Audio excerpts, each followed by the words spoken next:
Hello dear students, welcome to the gateway classes. My name is Gulshan Kumar और मैं आपको पढ़ा रहा हूं इंजीनियरिंग मैथमेटिक्स 1। इंजीनियरिंग मैथमेटिक्स 1 में हमारी यूनिट चल रही है मैट्रिसेस और आज का हमारा टॉपिक है rank of A matrix bye normal form method, जिसमें आज हम पीएक्यू की फॉर्म वाले क्वेश्चंस को सॉल्व करेंगे। तो आज का लेक्चर स्टार्ट करने से पहले मैं आपको बता देता हूं कि अगर आप इंजीनियरिंग मैथमेटिक्स 1 को गेटवे क्लासेस ऐप पर पढ़ते हैं तो वहां पर आपको क्या क्या मिलेगा। तो देखिए, गेटवे क्लासेस ऐप पर आपको मिलेंगे रिकॉर्डेड वीडियो लेक्चर्स, जिसमें मैं 100% सिलेबस को कवर कराऊंगा। उसके बाद सभी लेक्चर्स के आपको पीडीएफ नोट्स मिलेंगे, लेक्चर वाइज आपको डीपीपी मिलेगी विद आंसर्स, और सभी डीपीपी का डिटेल हैंड रिटन सॉल्यूशन ये भी आपको गेटवे क्लासेस ऐप पर ही मिलेगा। उसके बाद unit wise live doubt classes होंगी, यूनिट वाइज टेस्ट होगा, यूनिट वाइज आपको प्रीवियस ईयर के क्वेश्चन पेपर का सेट दिया जाएगा जहां पर क्वेश्चंस के आंसर्स भी होंगे, और ये सब आपको मिलेगा गेटवे क्लासेस ऐप पर, जिसका लिंक आपको डिस्क्रिप्शन में दिया गया है। तो अब हम आज का लेक्चर स्टार्ट करते हैं और आज का हमारा टॉपिक है rank of A matrix bye normal form method. देखिए, लास्ट लेक्चर में मैं आपको नॉर्मल फॉर्म मेथड पढ़ा चुका हूं और नॉर्मल फॉर्म मेथड के ऊपर बेस्ड काफी सारे क्वेश्चंस भी आपको सॉल्व कराए थे। तो आज के लेक्चर में डिफरेंट क्या है, अलग क्या है। देखिए, आज का जो लेक्चर है वो भी नॉर्मल फॉर्म मेथड का ही है, लेकिन आज हम कुछ स्पेशल टाइप के क्वेश्चन सॉल्व करेंगे जहां पर क्वेश्चन में पीएक्यू की फॉर्म आपको गिवन होगी। तो इसको जरा ध्यान से समझते हैं, इसका क्या मतलब है ना, और किस तरह के इसमें क्वेश्चंस होंगे, कैसे उनको सॉल्व करेंगे। पहले इस पूरे कॉन्सेप्ट को हम समझ लेते हैं, ठीक है। देखो, एक्चुअल में क्वेश्चन आपको इस टाइप से दिया गया होगा, जैसे आपको ये मैट्रिक्स दे रखी ए। अब यहां पर तो स्क्वायर मैट्रिक्स है, क्वेश्चन में स्क्वायर मैट्रिक्स भी हो सकती है, रेक्टेंगुलर भी हो सकती है। नेक्स्ट क्वेश्चन हमारा रेक्टेंगुलर मैट्रिक्स का ही है। Determine two non singular matrix P and q. यहां पर हमें दो मैट्रिक्स को कैलकुलेट करना होगा, पी और क्यू को, सच दैट। अब देखो यहां पर ध्यान से समझिए, जो पीएक्यू का प्रोडक्ट है, पीएक्यू का जो प्रोडक्ट होगा ये नॉर्मल फॉर्म में होगा, ठीक है ना। सच दैट पीएक्यू इक्वल टू आई, तो पीएक्यू इक्वल टू आई दिया, इसका मतलब क्या है, पीएक्यू नॉर्मल फॉर्म में है। क्लियर हो गया। अब यहां पर आपको इसका इनवर्स भी पूछा है। इनवर्स केवल तभी पूछा जा सकता है जब गिवन मैट्रिक्स स्क्वायर हो। अगर गिवन मैट्रिक्स रेक्टेंगुलर होगी तो आपसे इनवर्स नहीं पूछा जाएगा।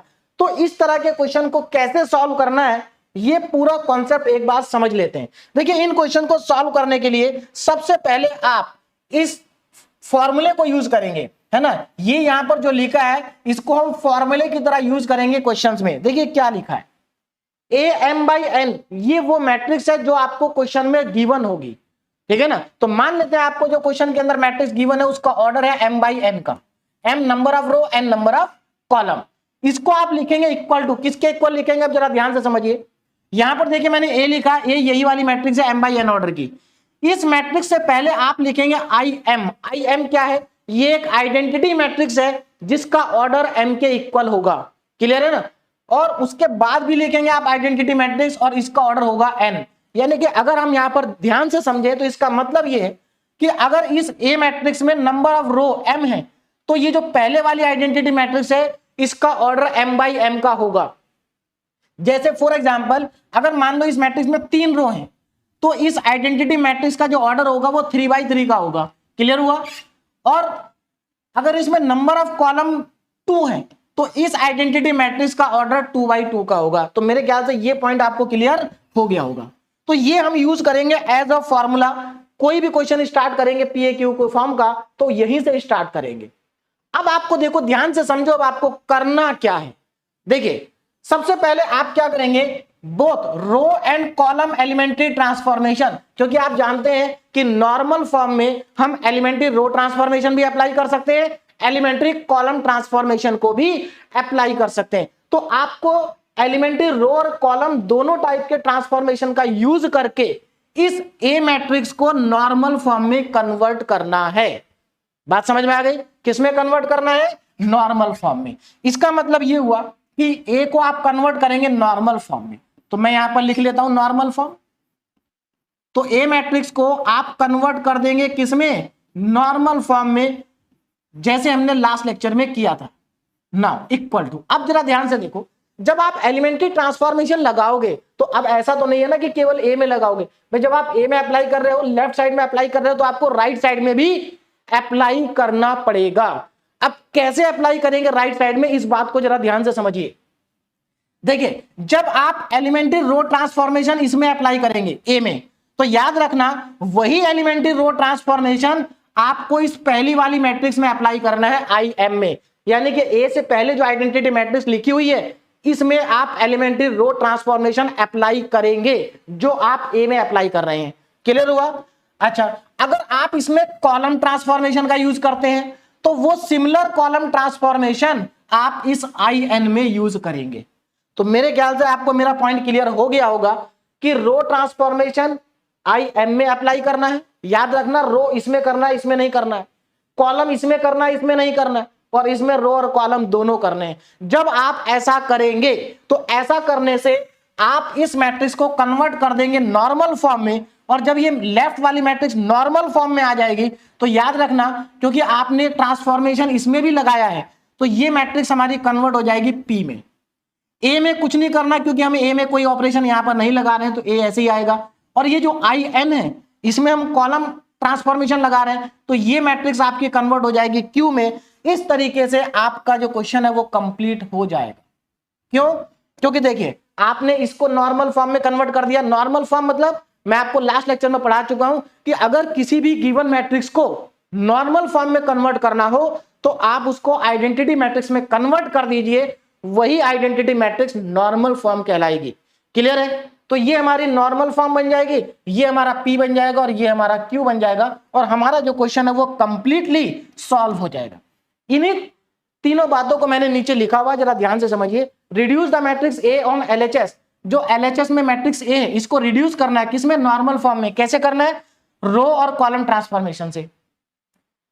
नेक्स्ट पॉइंट देखिए, रो ट्रांसफॉर्मेशन इज ऑल्सो अप्लाइड। आपको रो ट्रांसफॉर्मेशन को कहां पर और अप्लाई करना है? आई एम में और अप्लाई करना। Also applied on I M. I M मतलब प्री फैक्टर, ए से पहले लिखा है इसको प्री फैक्टर कहेंगे।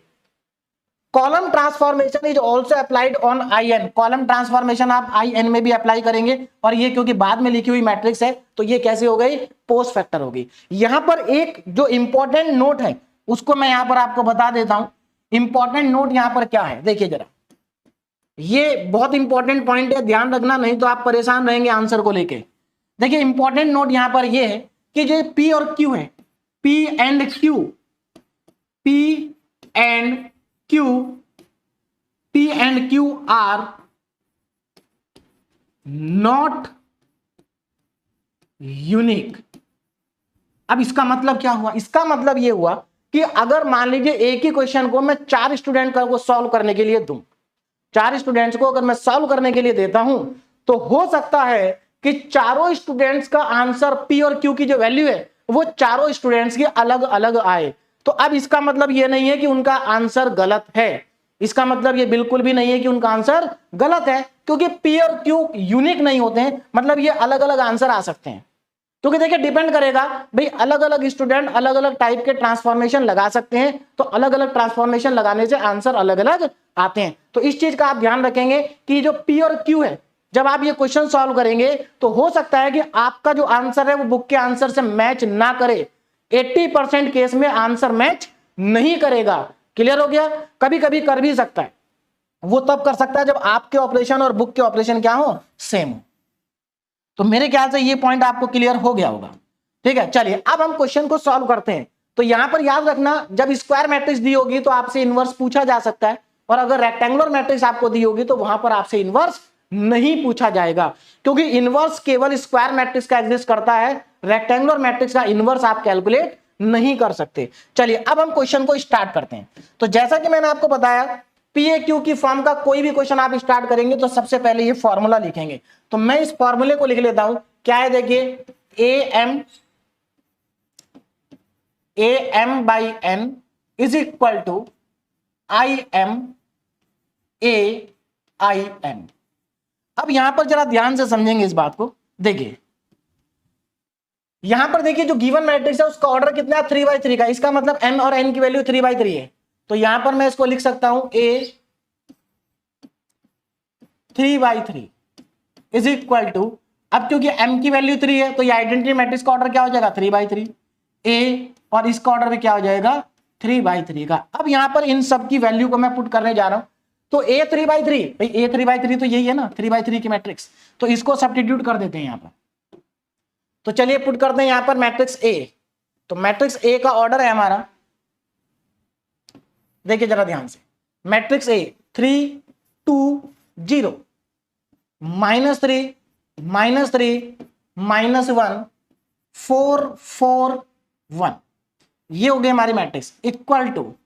अब यहां पर मुझे एक आइडेंटिटी मैट्रिक्स लिखनी है जिसका ऑर्डर होगा 3/3 का, तो लिख लेते हैं 1 0 0 0 1 0 एंड 0 0 1। इसका ऑर्डर कितना है 3/3 का। फिर A को लिखेंगे, याद रखना राइट साइड में जो A है यहां पर A की वैल्यू पुट नहीं करनी है। उसके बाद फिर से एक आइडेंटिटी मैट्रिक्स लिखेंगे, ये भी I3 है, 1 0 0 0 1 0 एंड 0 0 1। ये मेरे पास एक आइडेंटिटी मैट्रिक्स आ गई है। अब आगे देखो जरा, तो यहां तक मुझे लगता है सभी स्टूडेंट को समझ में आ गया होगा, हमने केवल वैल्यू को पुट किया फॉर्मूले के अंदर। अब जरा यहां पर ध्यान से समझो, हमें क्या करना है, लेफ्ट वाली मैट्रिक्स को नॉर्मल फॉर्म में कन्वर्ट करना है with the help of elementary row transformation और कॉलम ट्रांसफॉर्मेशन। तो इसके लिए हमें क्या करना होगा, सबसे पहले इस एलिमेंट को 1 में कन्वर्ट करना पड़ेगा।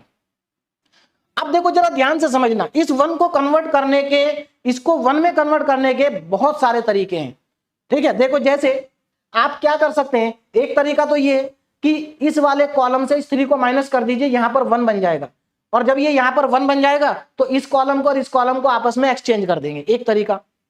दूसरा तरीका आप ये भी कर सकते हैं कि आप शुरू में ही इस कॉलम को और इस कॉलम को चेंज कर दें, ठीक है, तो ये 1 यहां पर आ जाएगा। फिर इस रो को और इस रो को आपस में चेंज कर दें तो ये वाला जो 1 है ये यहां चला जाएगा, ये भी एक तरीका है। और एक तरीका और क्या है, देखो यहां पर 3 लिखा है, आप इस 3 में से इस 2 को माइनस कर दीजिए, मतलब R1 में से R2 को माइनस कर दीजिए, तब भी यहां पर 1 बन जाएगा। तो आप देख सकते हैं यहां पर बहुत सारे तरीके हैं इस एलिमेंट को 1 बनाने के, ठीक है, इसको 1 बनाने के बहुत सारे तरीके हैं। अब एक चीज बात को समझिए मेरी, कि अगर आप इसको, क्योंकि इसको 1 बनाने के काफी सारे तरीके हमारे पास हैं, अगर मैं इसको 1 बनाता हूं रो ट्रांसफॉर्मेशन से तो रो ट्रांसफॉर्मेशन इसमें लगेगा, अगर मैं इसको 1 बनाता हूं कॉलम से तो कॉलम इसमें लगेगा। तो इसीलिए हमारे आंसर यूनिक नहीं आते हैं, आंसर अलग अलग आते हैं। बात समझ में आ रही है? चलिए अब मैं स्टार्ट करता हूं। अब कुछ स्टूडेंट को ऐसा लगेगा सर हमें कैसे पता चलेगा हमारा आंसर सही है या नहीं है, तो वो तरीका भी मैं आपको बताऊंगा कि आपको कैसे पता चलेगा कि आपका आंसर सही है या नहीं है।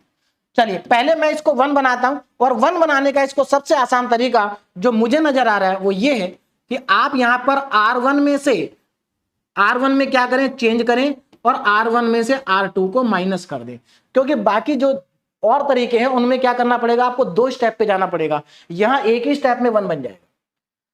तो चलिए इसको मैं 1 बना देता हूं, देखिए जरा ध्यान से। तो ये ऑपरेशन जब मैं लगाऊंगा तो देखिए हमें क्या क्या मिलेगा, जरा ध्यान से देखें। रो ट्रांसफॉर्मेशन है, R1 में से R2 को माइनस करना है, तो 3 - 2 1, -3 में से अगर आप -3 को माइनस करेंगे तो 0 आएगा, 4 में से 4 को माइनस करेंगे तो ये भी 0 आएगा।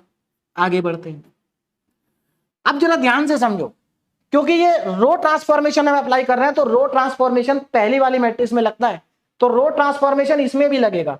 तो यहां पर भी आपको R1 में से R1 को माइनस करना पड़ेगा, तो 1 - 0 1 0 -1 -1 0 -0 0 ए।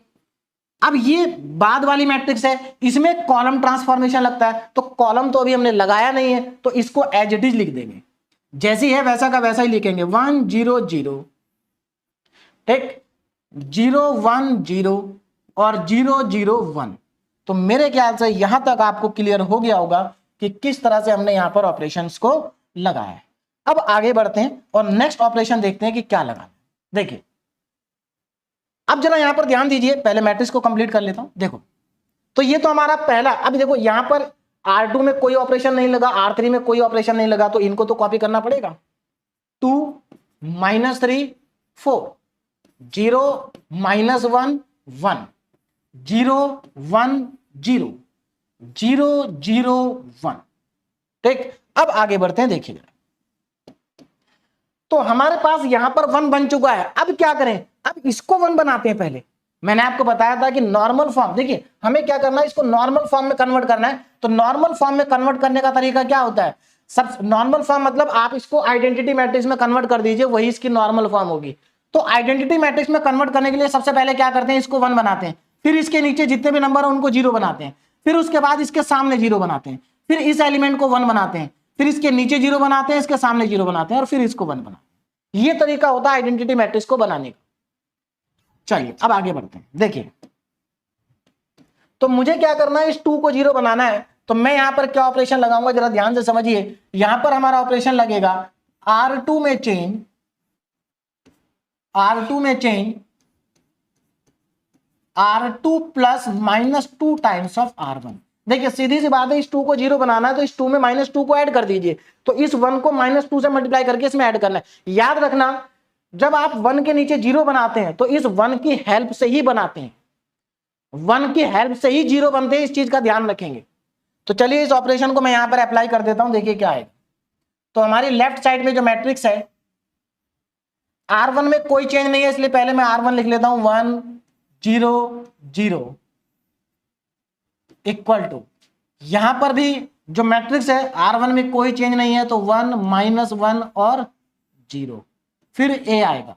अब देखो क्योंकि हमने रो ट्रांसफॉर्मेशन लगाया है तो इस मैट्रिक्स में कोई चेंज नहीं आएगा, इसको एज इट इज कॉपी कर लेते हैं। 1 0 0 0 1 0 0 0 1, क्योंकि रो ट्रांसफॉर्मेशन केवल और केवल ए से पहली वाली मैट्रिक्स में लगेगा।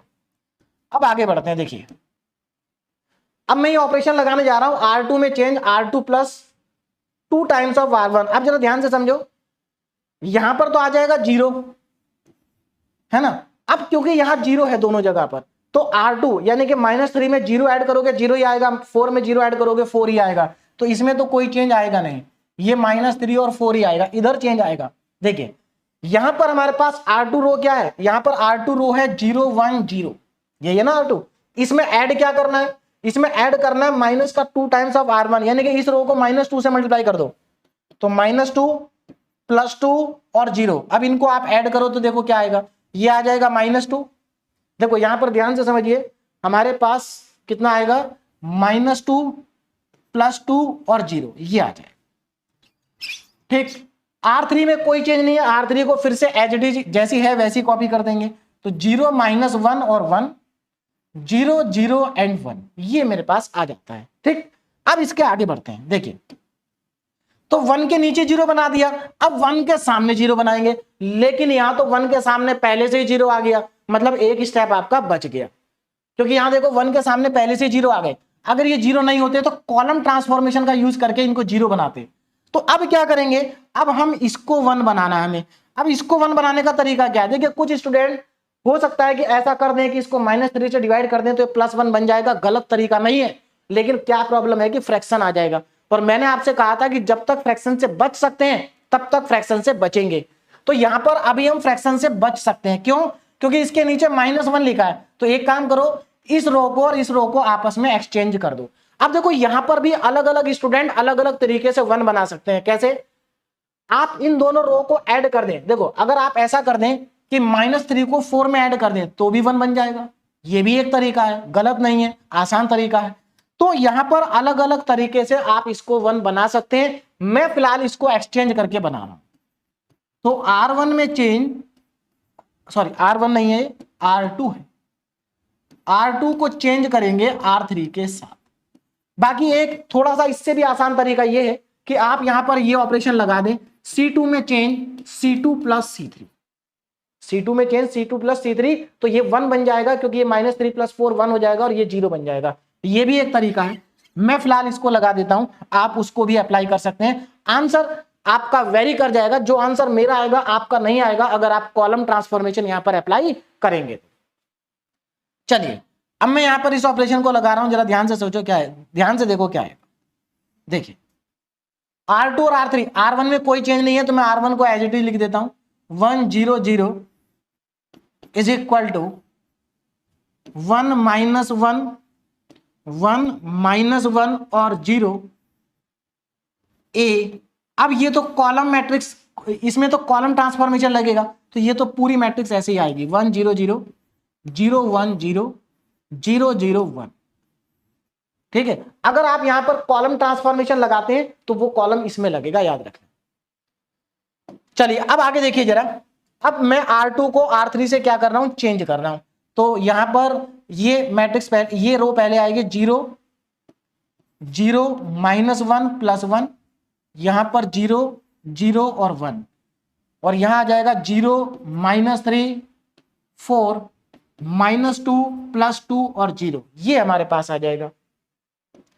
अब क्या करना है जरा ध्यान से समझे, अब मुझे बनाना इसको +1 बनाना है। क्या करना है, इसको +1 बनाना है। तो मैं क्या करता हूं, यहां पर देखिए ऑपरेशन लगा देते हैं, यहीं पर लगाते हैं, R2 में चेंज -1 टाइम्स ऑफ R2। मैं इस रो को -1 से क्या कर दे रहा हूं, मल्टीप्लाई कर दे रहा हूं। आप ऐसा भी कर सकते हैं कि आप इस C2 कॉलम को -1 से मल्टीप्लाई कर दें, वो भी ऑपरेशन गलत नहीं होगा। चलिए अब आगे बढ़ते हैं, देखिए तो नेक्स्ट स्लाइड पे चलते हैं और यहां पर R2 को -1 से मल्टीप्लाई कर देते हैं, बाकी सब कुछ सेम रहेगा।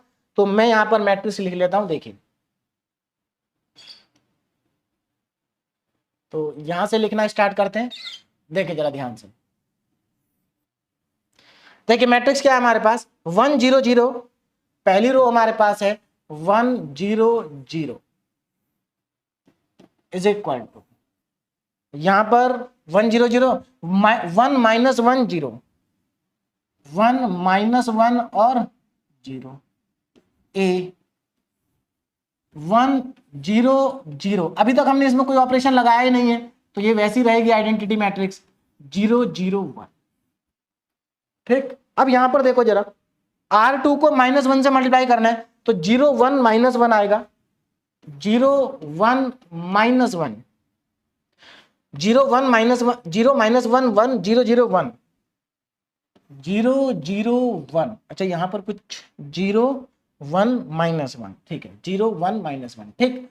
अच्छा यहां पर हमने -1, तो ये भी माइनस का आएगा, देखो ये माइनस का आएगा और वो लास्ट नंबर माइनस का आएगा, ये माइनस में।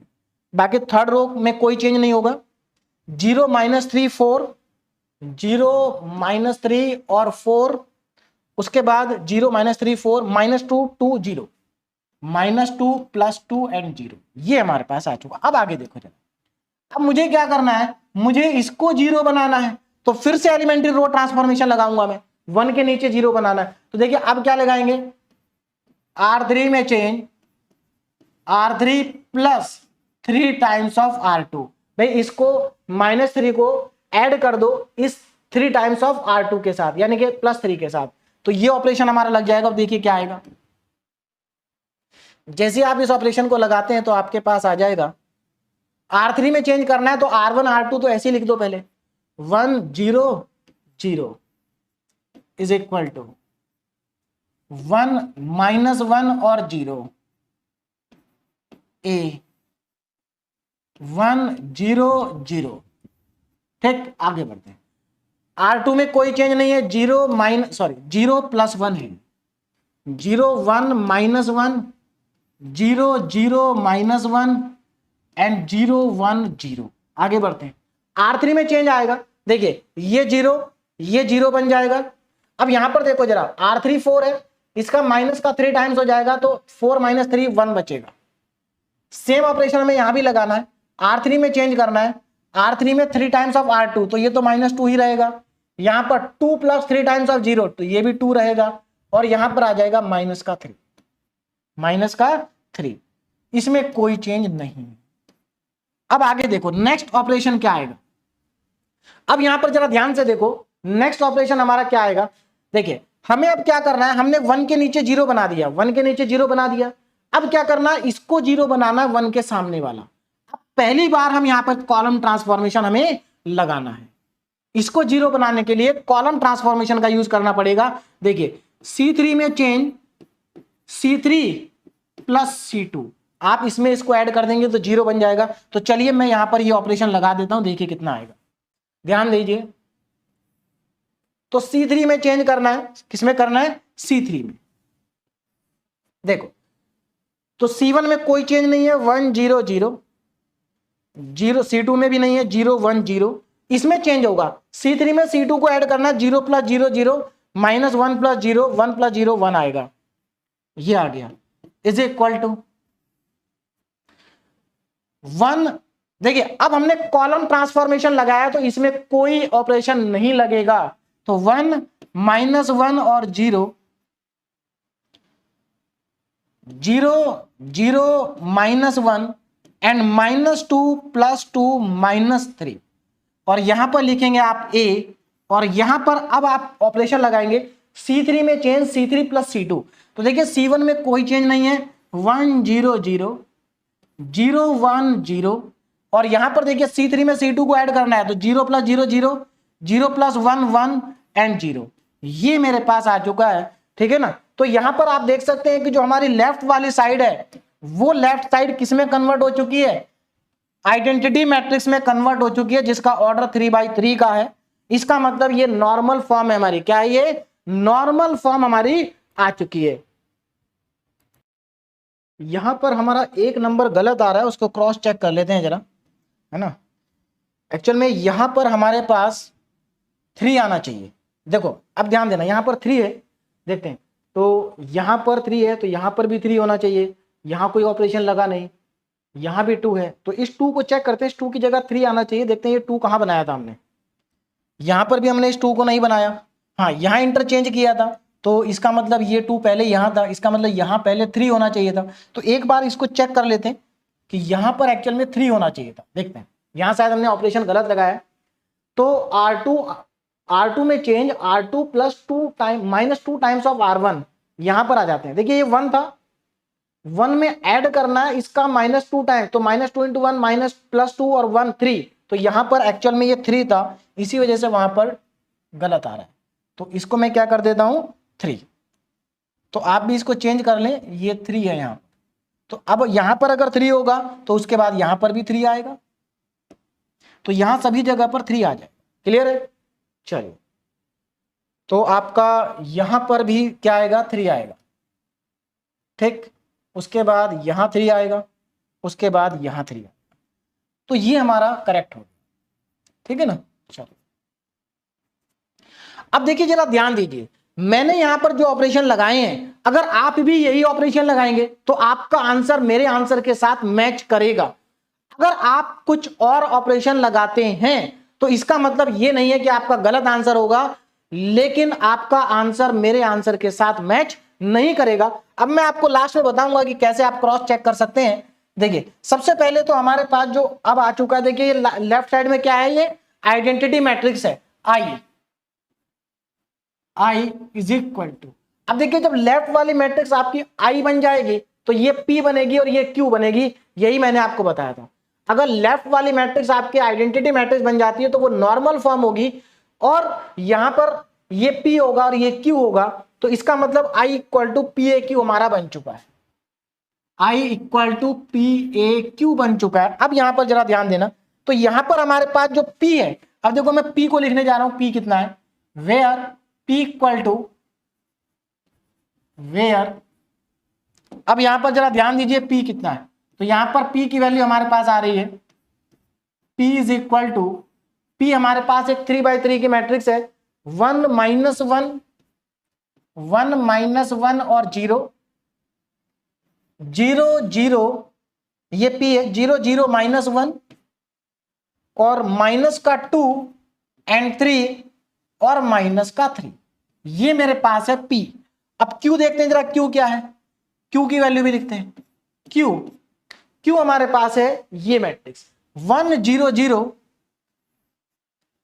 1 0 0 0 1 1 0 0 0, ये मेरे पास आ गए क्यूमेट। एक मिनट, यहां पर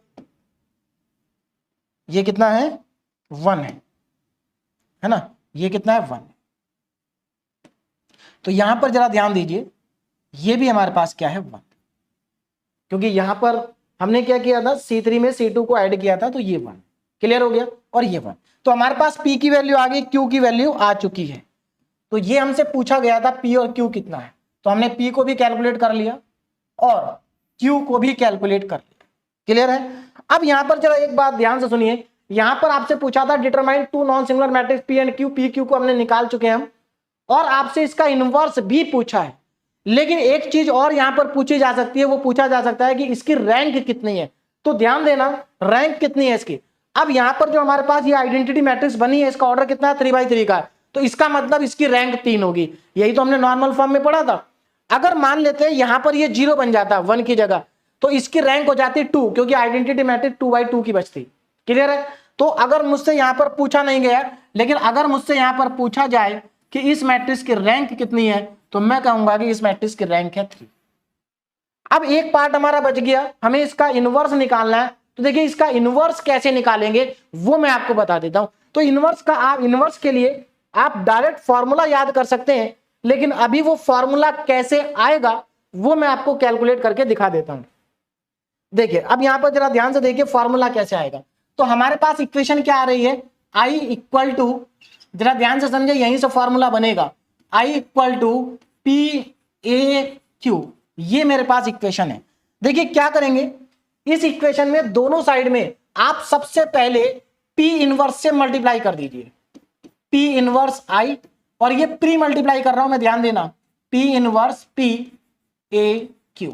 यहां से अब देखो आपको क्या मिलेगा, अब जरा ध्यान से समझना, P इनवर्स इंटू आई, ये क्या होगा, ये तो P इनवर्स ही होगा। मैंने आपको बताया था आइडेंटिटी मैट्रिक्स से आप किसी भी मैट्रिक्स को मल्टीप्लाई करो तो वापस वही मैट्रिक्स आ जाती है ना।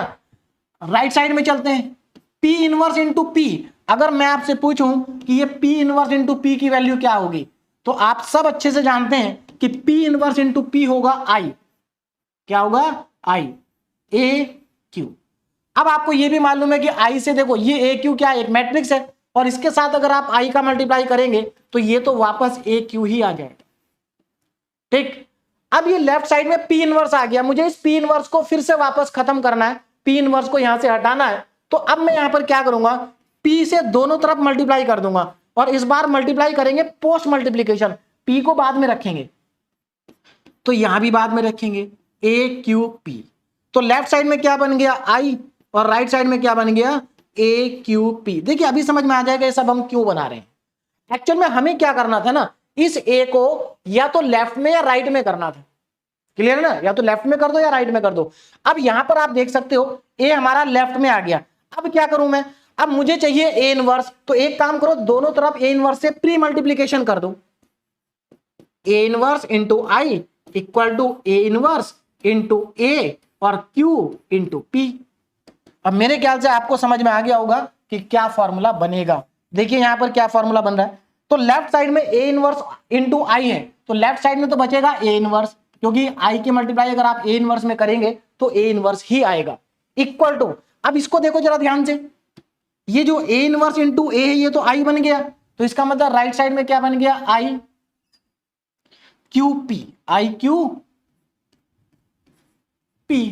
तो इसको आप क्या लिख सकते हैं, A inverse is equal to Q into P, और यही आपका डायरेक्ट फॉर्मूला है जिससे आप इनवर्स निकाल सकते हैं in case of PAQ form. देखिए यहां पर कुछ स्टूडेंट हो सकता है कि वो ऐसा करें, क्योंकि इनवर्स निकालने का मेथड हम ऑलरेडी पहले पढ़ चुके हैं। सबसे पहले हमने इनवर्स कैलकुलेट करना ही सीखा था एलिमेंट्री ट्रांसफॉर्मेशन से। तो याद रखना, आपको यहां पर जो इनवर्स निकालना है, ये जो इनवर्स आपसे यहां पर पूछा गया है, आपको इस PAQ फॉर्म का यूज करके इनवर्स निकालना है। पुराने वाले मेथड से आपको इनवर्स नहीं निकालना है। देखिए दो नुकसान है, एक तो आप पुराने वाले मेथड से निकालेंगे तो हो सकता है कि आपको टीचर्स नंबर ना दें, ठीक है ना, और नहीं देंगे जनरली। दूसरा नुकसान, अगर आप उस मेथड से इनवर्स निकालते हैं तो आपका क्वेश्चन बहुत लेंथी हो जाएगा, क्योंकि इनवर्स कैलकुलेट करने का प्रोसेस ऑलरेडी हमारा लेंथी होता है। क्लियर है, तो इसलिए आप इनवर्स निकालेंगे इस फॉर्मूले से। तो इस फॉर्मूले को मैं यहां पर भी लिख देता हूं कि इनवर्स निकालने का जो हमारा फॉर्मूला होता है, ठीक है ना, यहां पर मेंशन कर देता हूं, A inverse is equal to Q into P। इस फॉर्मूले से आप डायरेक्ट इनवर्स निकाल सकते हैं। चलिए अब यहां पर जरा ध्यान दीजिएगा, अब मैं यहां पर A इनवर्स निकालने जा रहा हूं। तो देखिए A इनवर्स की वैल्यू क्या आएगी, A inverse is equal to Q matrix को मैं यहां पर लिखूंगा, Q कितना है जरा ध्यान देना, Q हम कैलकुलेट कर चुके हैं। Q हमारे पास ये है 1 0 0 0 1 1 1 0 0 0 1 1 0 0 1, ये तो Q मैट्रिक्स हो गई। और अब यहां पर लिखूंगा मैं P। P कितना है? P हमारे पास ये है 1 -1 0, 1 -1 और 0, 1 -1 और 0, उसके बाद 1 -1 0 0 0 -1 0 0 -1 और नेक्स्ट स्टेप हमारा नेक्स्ट रो है इसमें -2 3 -3, -2 3 और -3। क्या करना है? मल्टीप्लाई करना है, और मल्टीप्लाई करना आपको अच्छे से आता है। तो यहां पर A इनवर्स देखिए कितना आएगा। तो मैं यहां पर इन दोनों मैट्रिक्स को क्या करने जा रहा हूं? मल्टीप्लाई करने जा रहा हूं। जरा ध्यान दीजिए, मल्टीप्लाई करना सबको आता है। फर्स्ट रो को फर्स्ट कॉलम से करेंगे तो 1 × 1 1 आएगा, और 0 × 0 0 0 × 0 0, यानी कि बाकी सब 0 आएगा। अच्छा, अब फर्स्ट रो को इस कॉलम में करेंगे तो 1 × -1 -1 बनेगा, 0 × 0 0 बनेगा, 0 × 3 0 बनेगा। इसका मतलब यहां पर हमारा बन गया -1। फिर फर्स्ट रो को थर्ड कॉलम से करेंगे तो 1 × 0 0, 0 × 0 0, 0 × 3 0, यानी कि ये तो 0 आएगा। बोलो बात समझ में आ गई? 1 -1 और 0, ये हमारे पास 3 नंबर यहां से आ गए। अब आगे देखो नेक्स्ट स्टेप। अब मैं क्या करूंगा? सेकंड रो को फर्स्ट कॉलम से मल्टीप्लाई करूंगा तो ये आ जाएगा मेरे पास 0 × 1 0, 1 × 0 0 प्लस 0 और 1 × 2, यानी कि यहां पर मेरे पास देखिए कितना बचेगा। अगर आप ध्यान से देखें 0 × 1 0, 1 × 0 0, 1 × -2 -2, तो यहां पर आएगा -2। क्लियर है? अब इस रो की इस कॉलम के साथ करेंगे 0 × 1 0, 1 × 0 0 और 1 × 3 3, इसका मतलब यहां पर आएगा 3। समझ में आ गया? आगे बढ़ते हैं। अब इस रो का इस कॉलम के साथ करेंगे 0 × 0 0, 1 × -1 -1, चलिए -1, और 1 × 3 -3, तो यह आ जाएगा -4। कितना आ जाएगा? -4। आगे बढ़ते हैं। 0 × 0 0, 0 × 0 0 और 1 × -2 -2, तो यहां पर आएगा -2। फिर फर्स्ट रो के सेकंड कॉलम से करेंगे 0, ये भी 0 और 1 × 3, यहां पर 3 आ जाए। इस कॉलम इस रो की अब इस कॉलम के साथ करेंगे तो 0 × 0 0, 0 × -1 0, 1 × -3 -3, तो ये हमारा क्या आ गया? इस मैट्रिक्स का क्या आ गया? इनवर्स आ गया। ठीक है ना? तो मेरे ख्याल से आपको इनवर्स कैसे कैलकुलेट किया हमने, ये आपको अब अच्छे से समझ में आ गया होगा। अब यहां पर मेरी बात सुनिए, मैंने आपको बोला था कि आप अपने आंसर को क्रॉस चेक कर सकते हैं। देखिए, जिसमें आपको इनवर्स पूछा हो उसमें आपको क्रॉस चेक करने की जरूरत नहीं पड़ेगी। क्यों? क्योंकि आपका P और Q चाहे कुछ भी आया हो, A इनवर्स वही आएगा जो आपको आंसर बुक में दिया गया होगा। यानी कि A इनवर्स हमेशा यूनिक होता है। बहुत सारे स्टूडेंट कंफ्यूजन में रहते हैं कि सर A इनवर्स भी क्या सबका अलग अलग आएगा?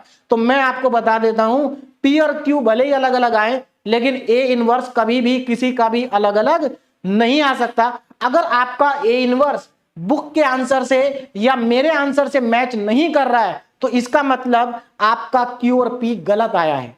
उसको दोबारा से क्रॉस चेक करिए, कैलकुलेशन को ठीक करिए, तब जाकर के आपका आंसर आएगा।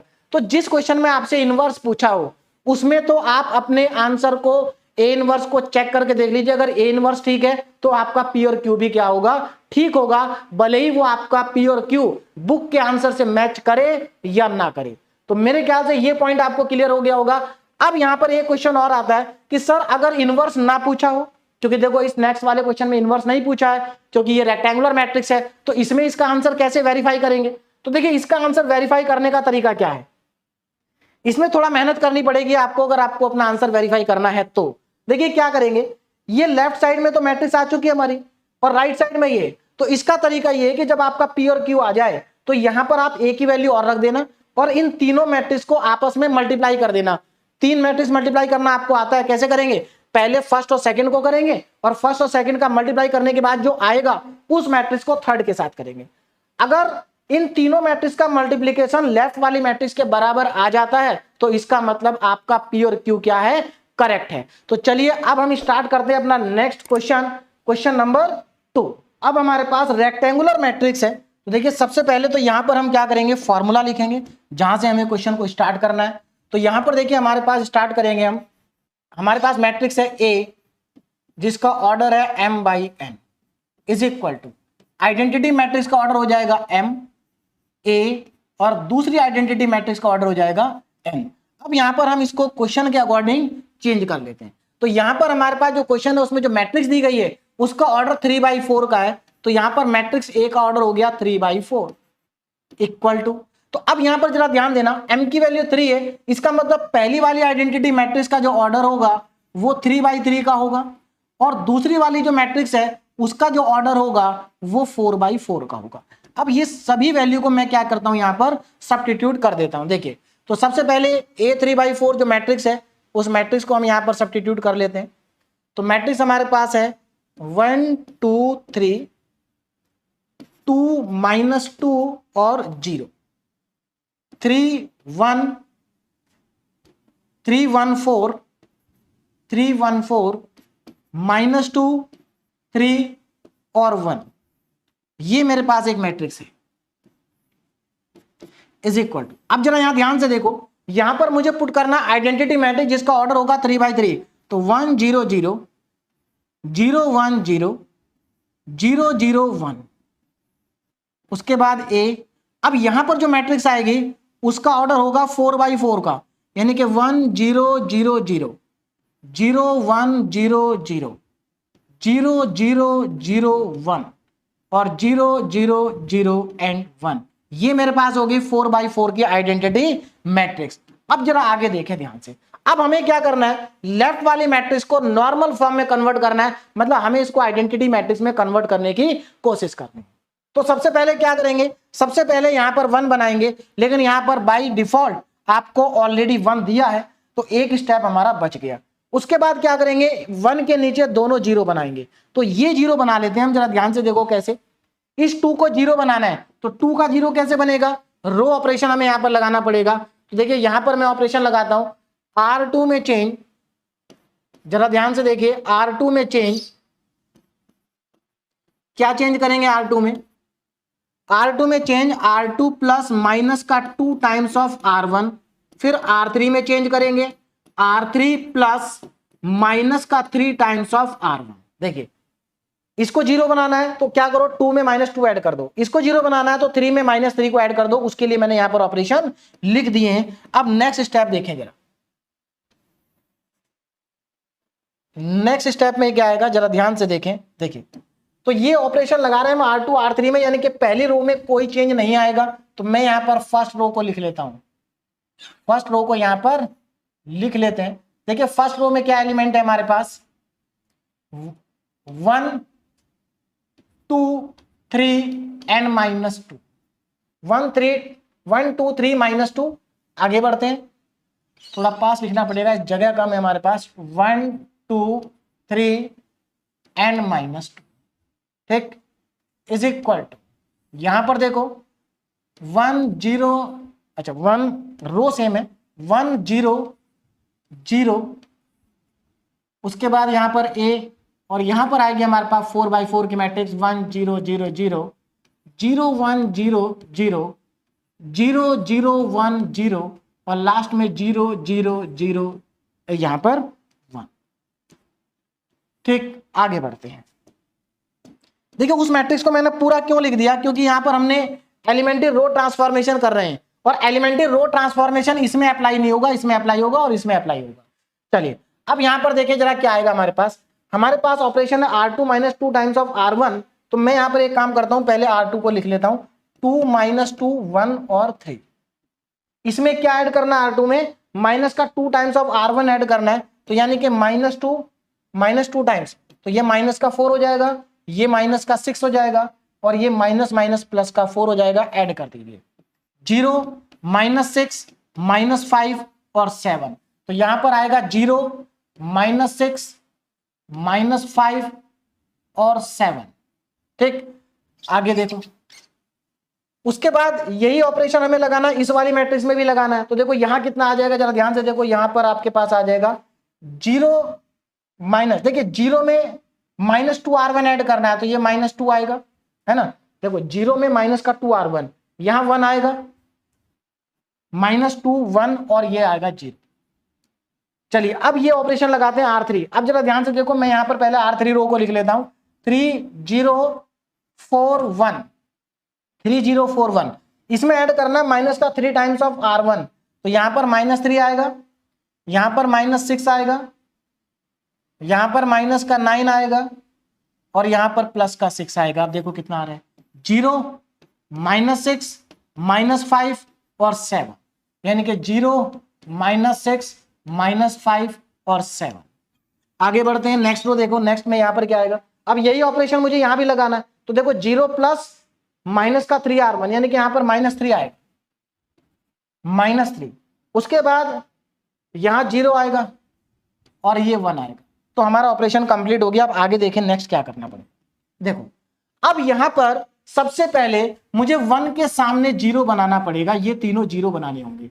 तो इन तीनों को 0 बनाने का क्या तरीका है, कॉलम ऑपरेशन लगाना पड़ेगा। तो मैं यहां पर अब 3 कॉलम ऑपरेशन लगाने जा रहा हूं।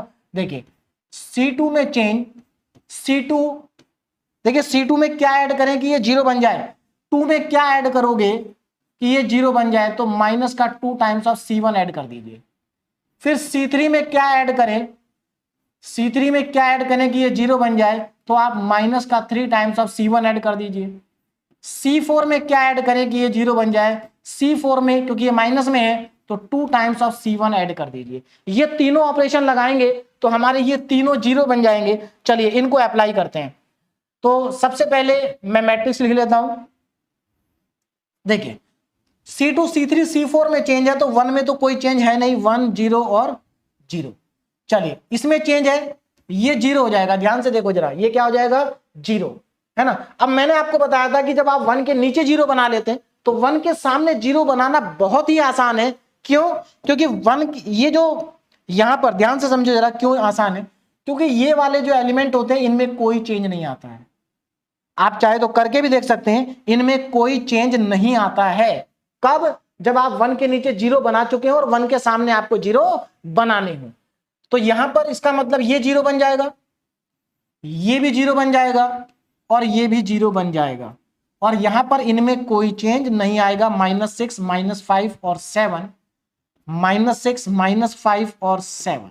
आगे बढ़ते हैं, इज इक्वल टू, इस वाले पार्ट में इस बार कोई चेंज नहीं करना क्योंकि हमने कॉलम ट्रांसफॉर्मेशन लगाया है। तो 1, -2 और -3, 0, 1, 0 एंड 0, 0, 1, ये मेरे पास आ गया ए। अब इस बार कॉलम वाले मैट्रिक्स में क्या करना, लास्ट वाले मैट्रिक्स में कॉलम ऑपरेशन लगाएंगे। अब जरा यहां पर ध्यान से देखो, पहली रो में कोई चेंज नहीं है, 1, 0, 0, 0। सेकेंड रो आपको क्या करना है, C2 में से, देखिए C2 में से माइनस का 2 टाइम्स ऑफ C1 ऐड करना है। तो यहां पर आ जाएगा -2, यहां 1 आएगा, ऐड करके देखिए 0 आएगा, 0 आएगा, क्योंकि सीधी सी बात है आपको क्या करना, C2 में ऐड करना है इसका 2 टाइम्स, -2 टाइम। तो 0 + -2, 1 + 0, तो ये एज इट इज ऐसे ही आ जाएगा।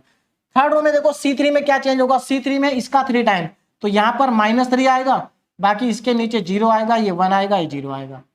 अब यहां पर क्या करना है, C4 में 2 टाइम्स ऑफ C1 ऐड करना है, तो ये 2 आएगा, 0, 0 और 1, ये हमारे पास आ जाएगा। अब देखें नेक्स्ट ऑपरेशन क्या लगेगा। अब यहां पर जरा ध्यान देना, अब हमें इसको बनाना है 1।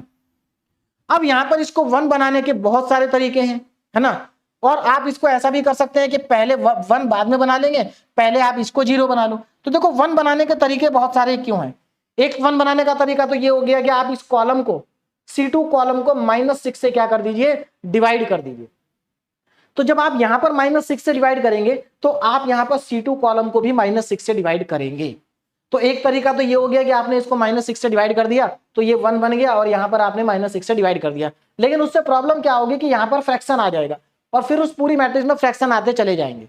क्लियर है। दूसरा तरीका देखो क्या है, एक तरीका ये भी है कि आप इस -5 में से इस -6 को माइनस कर दो, तो यहां पर 1, 1 बन जाएगा, फिर बाद में इन दोनों को इंटरचेंज कर लेना, ये भी एक तरीका है।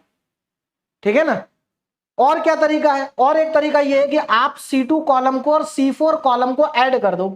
देखो -6 + 7 कितना बनेगा, 1 बनेगा, तो यहां पर 1 बन जाएगा, है ना। तो इसके अलावा और भी कई तरीके हैं जिसकी हेल्प से आप यहां पर 1 बना सकते हैं, आप यहां पर 1 बना सकते हैं।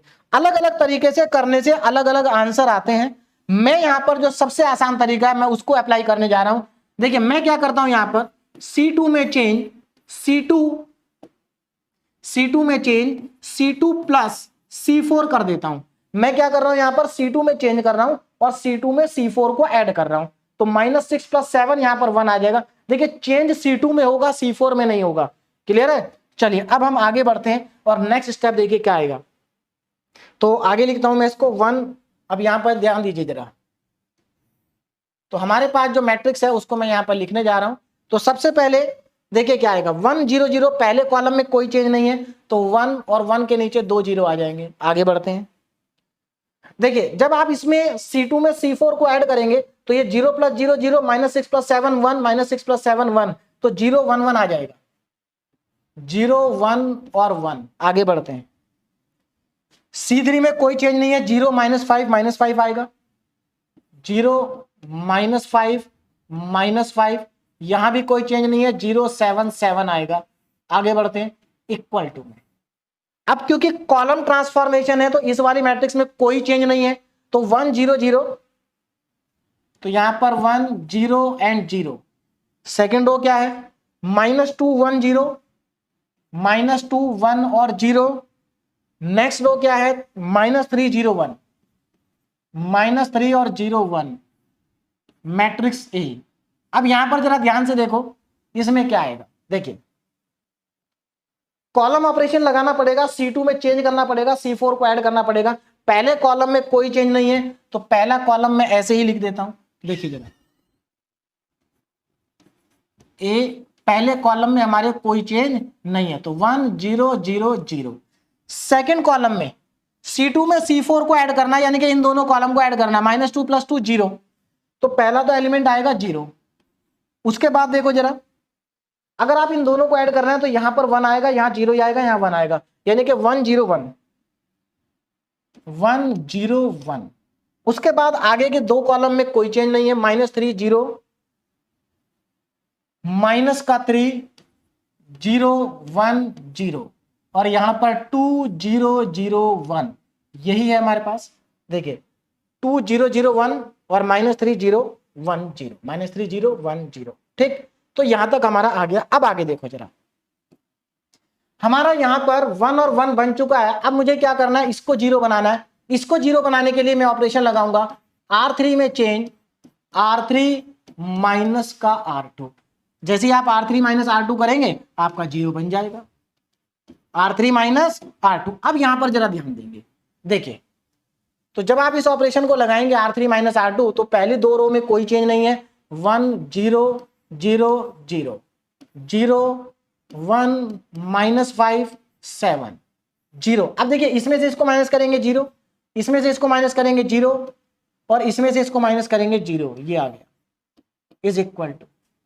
अब क्योंकि रो ऑपरेशन लगा रहे हैं तो रो ऑपरेशन इसमें लगेगा, तो R3 में चेंज आएगा, पहली दो रो में कोई चेंज नहीं है, 1 0 0 -2 1 0।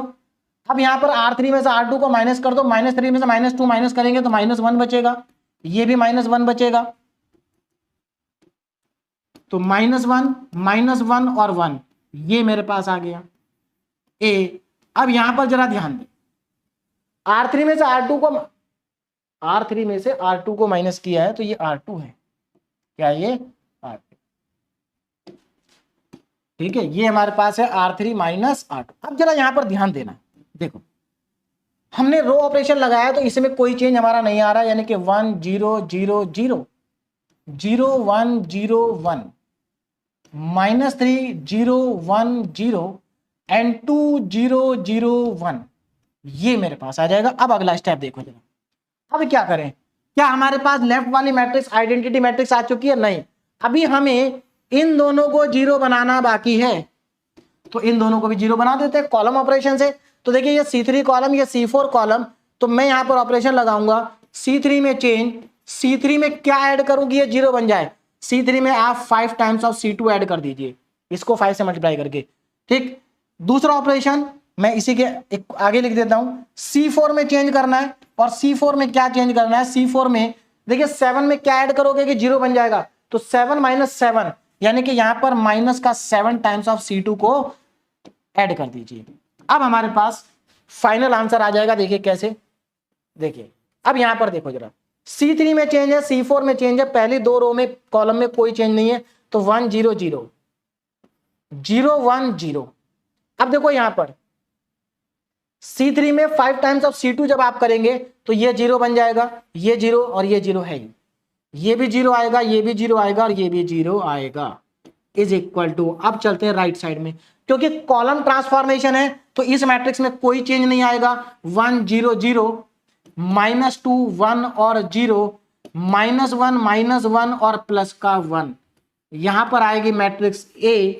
और अब आगे बढ़ते हैं, देखिए अब इसमें चेंज करना हमें, जरा ध्यान से समझेंगे। C3 और C4 में पहले दो कॉलम में कोई चेंज नहीं है, 1 0 0 0 0 1 0 1। अब यहां पर आ जाओ C3 में, C3 में क्या करना है, 5 टाइम्स ऑफ C2 करना है। देखिए ये -3 है, इसका 5 टाइम तो -3 आएगा। अच्छा 0 प्लस इसका 5 टाइम्स तो यानी कि 5 आ जाएगा, 1 इसका 5 टाइम्स तो 1 ही आएगा, 0 और इसका 5 टाइम्स तो ये भी 5 आएगा। फोर्थ रो को चेक करते हैं, C4 में आपको क्या करना है, -7 टाइम्स ऑफ C2 करना है, तो 2 + 0 0 2 आएगा, 0 -7 -7 आएगा, ये 0 आएगा। और यहां पर देखिए जरा, C4 1 -7 यानी कि ये आएगा आपका -6। तो यहां तक हमारा जो आंसर है वो आ चुका है। अब इसको हम एक बार क्या कर लेते हैं, आंसर को क्रॉस चेक, तो एकदम करेक्ट हमारे दोनों आंसर आ रहे हैं। अब आगे देखिए जरा, अब यहां से हमसे क्या पूछा था क्वेश्चन में, क्वेश्चन हमारा कंप्लीट हो चुका है, बस हमें आंसर लिखना है। क्वेश्चन हमारा कंप्लीट हो चुका है, बस हमें अब आंसर लिखना है। देखिए कितना है, देखिए तो यहां से देखो लेफ्ट साइड, ये आपकी 2/2 की आइडेंटिटी मैट्रिक्स लेफ्ट साइड में बन चुकी है, 2/2 की, यानी कि आइडेंटिटी मैट्रिक्स का ऑर्डर 2/2 का है। और ये जो मैट्रिक्स है लेफ्ट साइड में, ये हमारी नॉर्मल फॉर्म है, ठीक है ना, ये क्या है, नॉर्मल फॉर्म है। तो यहां पर आइडेंटिटी मैट्रिक्स, केवल जो आइडेंटिटी मैट्रिक्स का ऑर्डर वो क्या है, 2/2 का है। तो अब यहां पर जरा ध्यान दीजिए, जो आइडेंटिटी मैट्रिक्स का ऑर्डर होता है वही हमारी मैट्रिक्स की क्या होती है, रैंक होती है। तो इस मैट्रिक्स की रैंक आपसे पूछी थी, तो मैट्रिक्स की रैंक तो आ गई 2। उसके बाद आपसे P और Q पूछा था, तो देखो ये रहा P और ये रहा Q, ये P और ये Q, क्योंकि P A Q की फॉर्म बन गई है। तो यहां से मैं P लिखूंगा, P की वैल्यू कितनी आ गई, देखिए P की वैल्यू यहां से आपके पास आ जाएगी 1 0 0 -2 1 0 -1 -1 और +1, ये तो हो गया P। और Q, देखो Q हमारे पास है 1 0 -3 और 2, 1 0 -3 2, 0 1 5 -7 और 0 0 1 0 एंड 0 1 5 और -6, दिस इज द Q।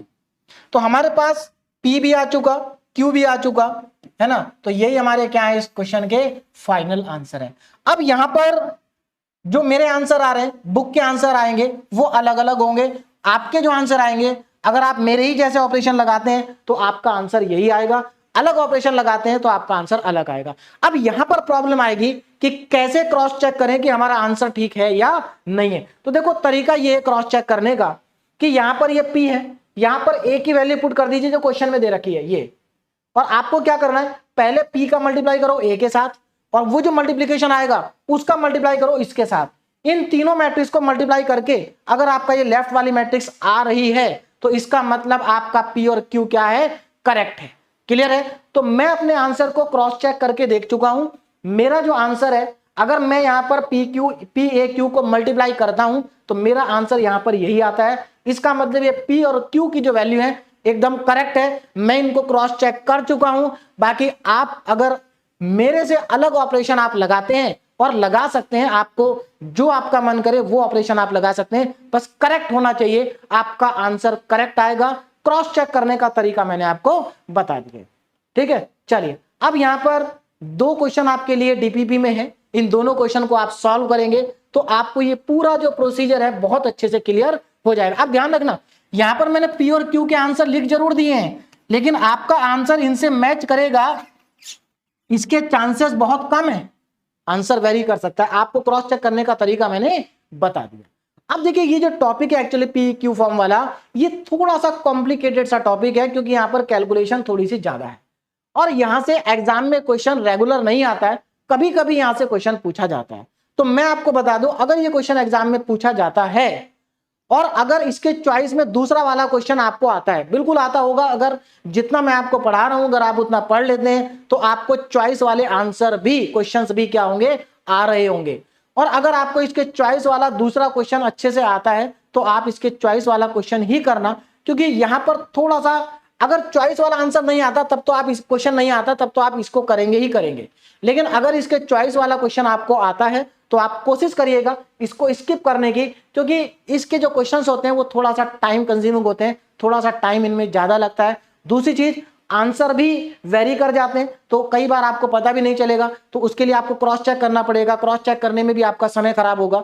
तो इसलिए मैं आपको कह रहा हूं कि अगर इसके ऑप्शन वाला क्वेश्चन आपको आता है तो आप उसी को करें, और अगर नहीं आता है तब तो इसको करना ही है। क्लियर है? तो मेरे ख्याल से अब आपको पूरा जो टॉपिक है क्लियर हो गया होगा। हमारा रैंक वाला जो टॉपिक है ये खत्म हो गया। रैंक को कैलकुलेट करने के मैंने आपको 4 मेथड पढ़ाए हैं, ठीक है ना। Rank by determinant method, rank by equilibrium form method, rank by normal form method, और फिर नॉर्मल फॉर्म मेथड में ही पीएक्यू फॉर्म मेथड। क्लियर है? तो यहां तक अब हमारा रैंक वाला टॉपिक जो है वो कंप्लीट हो गया। अब नेक्स्ट टॉपिक हम नेक्स्ट लेक्चर में स्टार्ट करेंगे। Okay, thank you so much.